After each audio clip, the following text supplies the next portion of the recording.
Hi everyone. Well, it looks like FedEx came today and dropped off quite a large package. It came to me from Cincinnati. What it is supposed to be is an RCA Radiola 60 in unknown operating condition. Unknown because the power cord was messed up so that the seller did not plug it in, which, to come to think about it, is even better.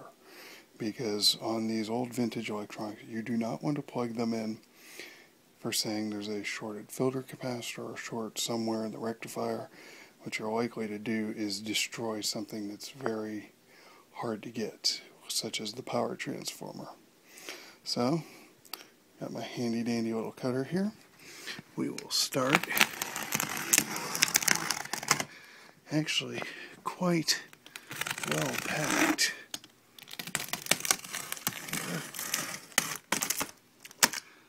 Quite a bit more I have to cut off, so I'm going to pause this for a second. The first round of packing has been removed. They did wrap it in quite a lot of bubble wrap and put in quite a few layers of decent packing. Not professional, but definitely a lot better than most things I've gotten off of eBay. And lots of good old bubble wrap. So a little more extrication and then we will see what we actually get with the radio. Well, here it is, pretty much as the seller described. Of course, they included some pictures. It's a little farm fresh, but the cabinet looks to be in solid shape. Pick this up here with one hand. Yeah. The scutchion's a little dirty, but it does have this little thing, the RCA logo. This, on other radiolas, tends to be missing. It's a little shield that directs the little light of the dial. And there's the dial, power switch, volume knob, all knobs accounted for. Cabinet's not in horrible shape for saying it's something from 1928. Inside, now, a little rusty, a little hard to see because there's not a lot of light.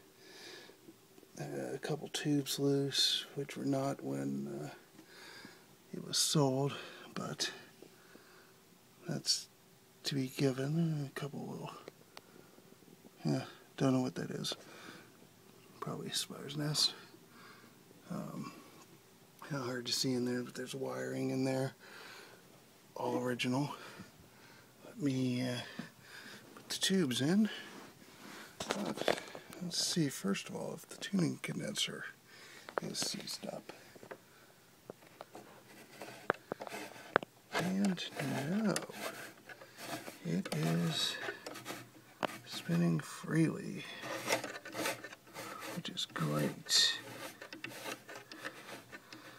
The dial's a little dirty, but that might clean up. I'm not going to mess with that at the moment. Volume, big rheostat. Wires, really hard to see, I'm sure. Yeah, really hard to see. But let me put the tubes back in and see what else accounted for. Quick inventory of the tubes. There are no original RCA tubes left in here. First of all, the original tubes would have been globe style, like the 71 here. This set uses 171 for audio output, 7 Type 27s, and 1 Type 80 rectifier. The 71 is a Majestic, and it is a globe style. The 27s are 2 National Union, and everything else, except this one, these two are General Electric. This is a tongue sole. It has used written on the base, and this 80 is also General Electric. So no original RCA tubes, a lot of General Electric. So either General Electric was really available where this originally was.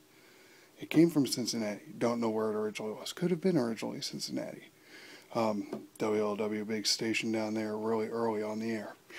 And here's the power supply unit, what RCA calls a socket power unit. Original power cord, you know, what's left of it anyway.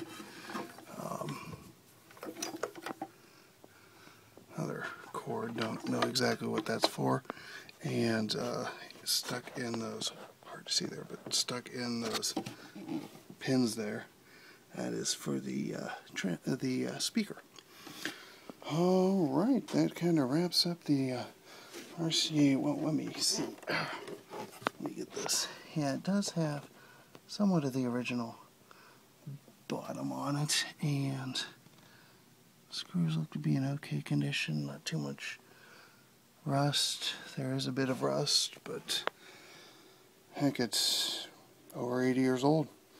So, I will keep you updated. I've gotten a lot of information.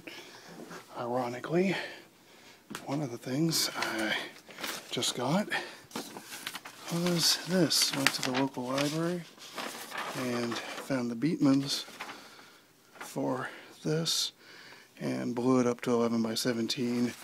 I've also got a printout of the a PDF of the original writers that have some more information that isn't on the Beatmans, and well, I'll use these as working copies.